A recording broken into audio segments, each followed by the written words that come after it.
And we're off like a turn of hurdles. Hey everybody, welcome. I'm Allie. I've lived as an RV nomad since 2020, traveling the United States, hiking, biking, and exploring. I like to find the answers nomads need to live a happy life on the road, then share that info here on YouTube and on my blog, Allie Rambles. If you enjoy my stuff, be sure to subscribe, click that notification bell, share, like, and comment. It's greatly appreciated. Now let's get on to today's topic.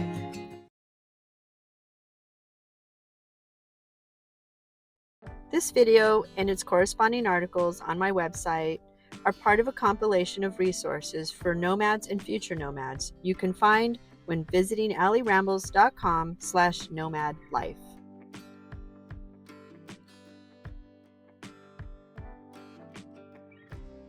Good morning from an undisclosed location where it's going to be 91 degrees today. It's getting hot in the Arizona desert, but that's where we are. We're still in the Arizona desert. If you've been watching, I don't know, since last November, John and I have been hanging out in and around Lake Havasu getting stuff done. And I have to, well, we did end up going down to Tucson and parts of Phoenix as well. But for the most part, we have spent, let's see, November, December, January, February, March, 5 months in and outside of Lake Havasu, which is extremely rare for us as nomads.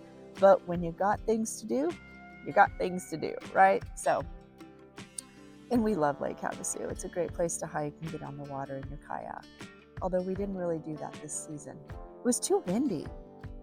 Anywho, so I am in an undisclosed location in the Arizona desert, but I wanted to come on and let you know that we finally got it out. We finally got out of Lake Havasu and we are headed, not sure, we were gonna just head east, but it's really heating up, meaning east like eastern Arizona instead of going north, because the weather said that it wasn't that cold up north, or it was cold up north anyway. So we left Lake Havasu a few days ago and we were gonna go ahead and stay in Kofa. If you've watched my videos, you'll hear me say that a lot, huh? Well, it's kind of putting reference because Kofa is just outside. We are in a location that is full of flies. There's a lot of flies here and bees and bugs and it's a lot. So you're gonna see me going like this. If you're a nomad and you've stayed here before, you'll know what I'm talking about. Boondocking nomad. So anyway, we left Lake Havasu and it was the craziest thing. We're usually not in Arizona in April. We're usually starting to head north. I think last year and the year before that, we were already like in Northern California or heading towards, I think one year we were heading towards Death Valley. So we're usually out of Arizona by March. So I never got to experience the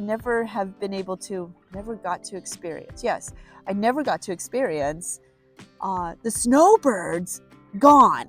I would witness them leaving. You know, you start seeing these caravans of Canadians moving north, or Minnesotans and Michiganders, and let's see who else is out there. I'm sorry if I'm missing your state, but those are the ones that stick in my mind. There's others. There's Washington, although Washington people still kind of stick around here sometimes. But mostly the Canadians are gone because they have to. They can only stay in the United States for so long. I can't remember if that's a visa thing, or I'll have to look that one up again. I haven't talked to a Canadian about that in a while.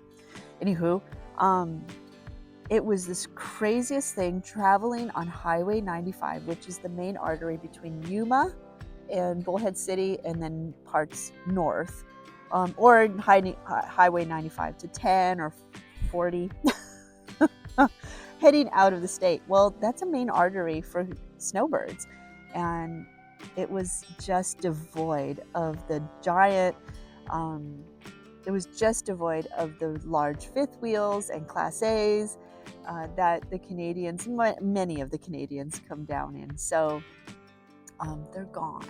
And it's kind of sad. I enjoy driving. Well, I don't drive. John drives. I enjoy driving the roads when they're not around because there's a lot less people. But Quartzsite just didn't feel normal without all the crowds. Quartzsite just seemed like it was dying. And I don't mean like dying, Quartzsite's gonna die as a city. I mean like summer has already begun and it's not going to come alive again until what, October, November again, when things start cooling down. So it was really, really almost eerie going through Quartzsite and seeing the big tent is gone. All of the merchants that surround that area are gone. Half of the RVs in town seem to be gone, and more than half of the RVs and nomads, snowbirds, outside in La Posa, oh gosh, I can't remember the name. Mimosa, no. Mimosa. I'm sure some of the nomads call it that, right? Just most of them were gone. So anyway, we ended up in Kofa, just outside of Quartzsite for one day, and John and I decided to not stay. We ended up here. We didn't stay because there was nobody around, and usually that's fine, but there's no hiking where we were, and the option to ride our bikes on the road there, flies, options to ride our bikes there was pretty null. So we ended up here. So as I said, it's starting to warm up. It's supposed to be 91 degrees here, you guys, 91. When I looked 2 days ago at the weather app, when we were sitting in Lake Havasu, it said maybe 78. And now today it's gonna be 91. It's already warm. It's already warm. My allergies. Speaking of allergies, there's been so many flowers and given. Yes, my allergies just start acting up. But you know what? It's worth it. Because desert flowers are effing awesome, because you're not used to flowers in the desert, right? Well, the flies are. God, there's so many flies. They say there's a chicken farm around here somewhere, I think, and that's what creates more flies. I'm not sure. Usually what creates more flies is the cattle, but there's no, I don't think there's any cows grazing here. I don't see any cow patties anywhere, and that's usually what brings the flies at this time of year. But if you've been in Arizona or the desert, California, any of the Southwest this season, I'm not sure about Colorado and Utah, but I know in Arizona and California, the flowers have been magnificent. There were these beautiful purple flowers along the road in 95 heading towards Quartzsite. It was just gorgeous. So speaking of weather, the opposite of this heat, obviously, is freezing weather. And that is something that I'm so excited to put behind us this winter, because it was a pretty harsh winter this year. It was wetter and colder than I've ever experienced. I don't know statistically or factually if it's wetter and colder this year in Arizona, but it sure feels like it to me. And that leads me into our next segment, our next chapter in the video, what I really don't like about being a nomad. And then after that, we're going to talk about what other people don't like about nomad lifestyle.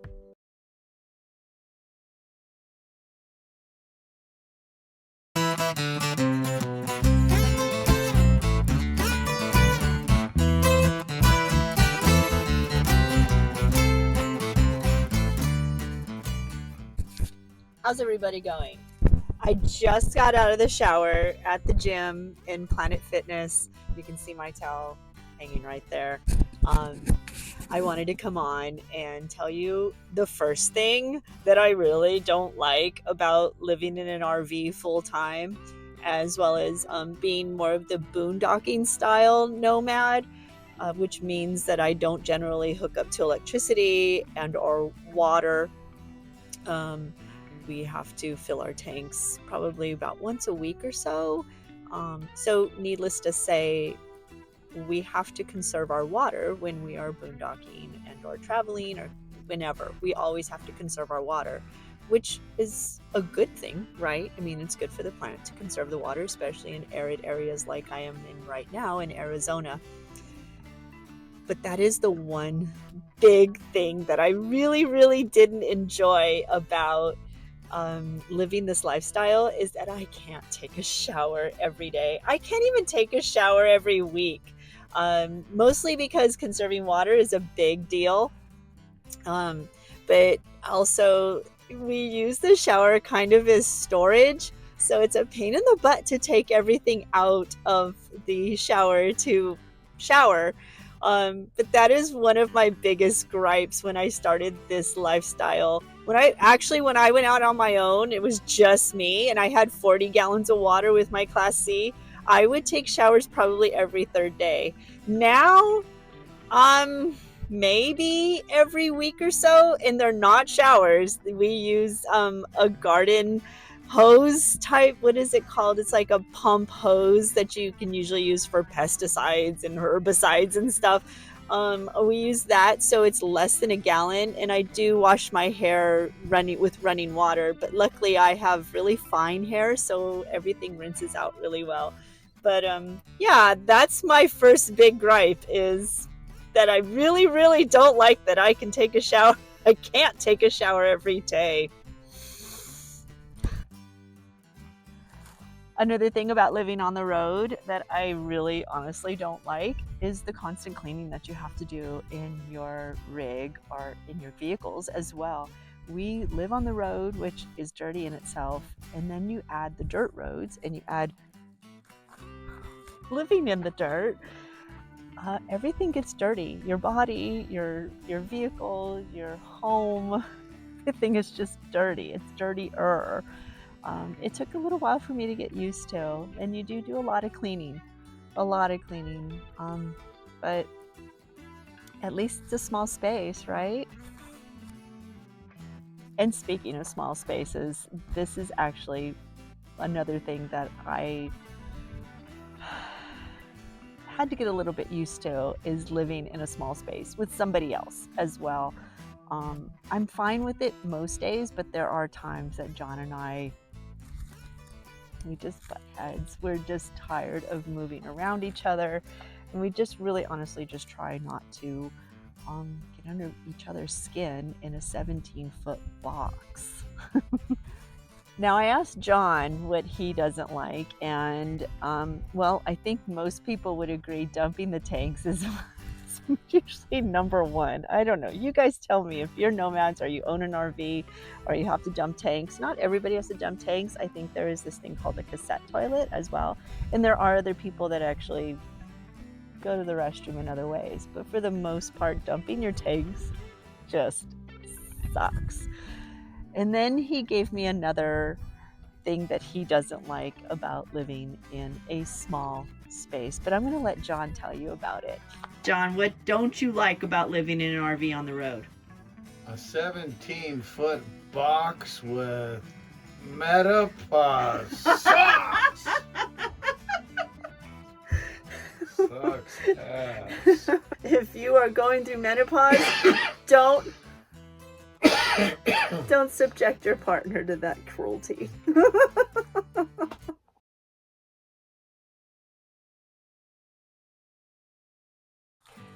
So I did some online research, and I wanted to compile what other people have said that they don't like about this lifestyle, because frankly, if it's one of those deal breakers, you really honestly shouldn't hit the road and live in an RV or a van or a travel trailer if these are the things that you just maybe can't live without or can't live with. And the one thing that bothered a lot of people that I noticed doing my research online was that we're still considered homeless. I get that concept. I understand that our homes are mobile, they're on wheels, but we're technically not homeless. I guess that maybe stems from not owning the land that our home sits on. But yeah, it is something that really bothers a lot of nomads, that we are considered homeless. But it doesn't stop us from doing it, right? So speaking of not owning land, another thing that a lot of boondocking nomads have gripes about is that you have to move a lot. You really do. A lot of Bureau of Land Management lands, National Forest lands, state trusts, etc., the ones that are free public lands to stay on, I have a limit of about 14 days for the most part. I've seen 30 and I've seen 7. I've actually seen 3 as well. Those must be the really popular ones. But for the most part, you're moving at a minimum of every 14 days. And that can really get annoying, frankly. Another thing that people talk about that they don't like about living this lifestyle is that technically your home, as well as usually your tow vehicle or something that you tow or tow with, are not assets. They aren't. They're assets in fun, they're assets in travel, they're assets in your lifestyle, but they're not financial assets by any means. Very rarely are they financial assets. And you can't rely on that factor in life, right? A lot of people purchase homes and they purchase land so that they can have them as assets, correct? Well, we don't get to do that. So if you want to invest in something, you have to go elsewhere.